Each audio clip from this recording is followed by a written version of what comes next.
Kumukulo na ang ating tubig. Kumukulo-kulo na.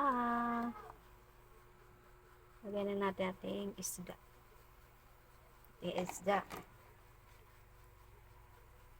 Ouch! Sakit.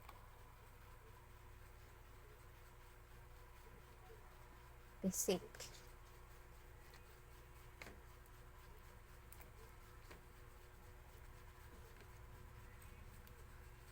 Yan. Timplahan muna natin ng asin at saka magic sarap. Shout out nga pala sa aking ginagamit na pampalasa. Yan, asin. At naglagay na ako ng asin. Asin. Next, ang ating pampamagic ng ating ulam. Magic sarap. Baka naman.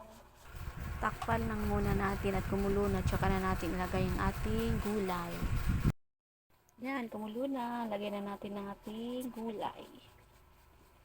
Sobrang dami pala ito ang aking nilagay na galay kasi may isa ditong parang kambing yung lakas kumain ng gulay. Ay, sorry.